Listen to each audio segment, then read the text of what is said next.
I'm joined now by FEMA Administrator Deanne Criswell.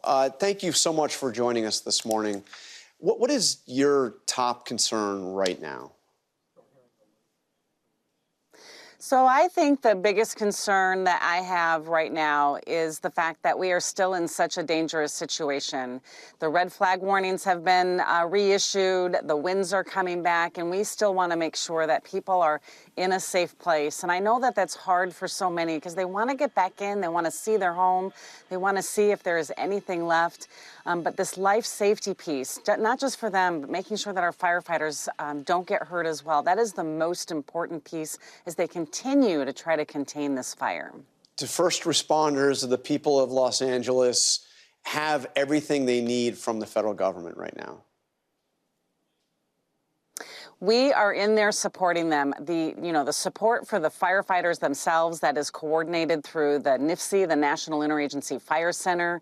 There are active duty military personnel that are on a prepare to deploy order that are ready to go in and continue to support the firefighting effort. Those incident commanders at each of those command posts, they're going to know exactly what they need. And if they need anything else, we're able to come in and support them. While we at FEMA now are starting to help support this recovery piece, starting to work with the local jurisdictions and understand what their long-term recovery needs are going to be, starting to plan for how we're going to be able to bring in temporary structures for schools or other critical facilities that were lost. We need to really start to take this time to put that plan in place to help them with what they're going to need to do to remove debris and get this community on that long journey of recovery. But let me ask you about those active duty military that you said stand ready to be deployed. Secretary Austin, the Pentagon authorized 10 helicopters, 500 Marines back on Thursday. How is it? My understanding is, as of now, correct me if I'm wrong, California hasn't made the request to use them yet. Why is that? You know, I'd have to defer to the incident commanders, right? The incident commanders on the ground know what the needs are, where they need to put people.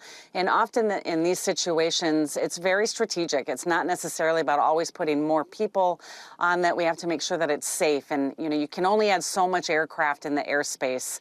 And so they would have the specifics about the strategies that they're using, but we want to make sure that we're not late to need. And if they have that need, they can move them in. And then we've seen the images of the C-130 aircraft, military aircraft that drops that fire retardant on the fires. Two of those are in action as far as I understand. But there were several more aircraft that had been positioned out of the state because fire season was considered over. Obviously not over. How much has that hindered the efforts, having those aircraft out of state? Well, I think, you know, what you said is that the fire season is not over. I mean, we now have a year-round fire season. We do have a peak of fire season, and again, the folks at the NIFC, they work all year long to make sure that we have resources that are pre-positioned, and they're also making sure they're ready for the next big fire. Again, remember, the biggest challenge in the first few days, from what I was briefed, was the fact that the winds were so intense that they couldn't bring them in. When I was there on Thursday and Friday, I saw numerous aircraft that were flying around. But we're also talking about a very small space from the air, and we got to make sure that those aircraft are safe. They can only put so much in the air at one time. And so, again, those incident commanders, they're making the right choices based on what they think is needed at that moment to protect the people, but protect their first responders as well. Do you have everything you need from Congress right now? Does Congress need to act to provide additional resources?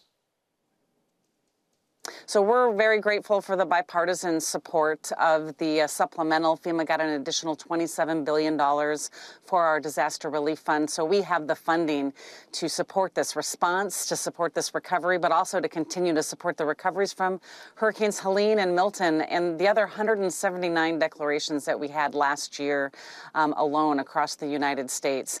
I think what we're going to have to look at in the future is support for things like our Community Development Block Grant Program through HUD. Those are the types of things that might be needed to help continue to support the recovery. But to take care of what we have right now, we're good.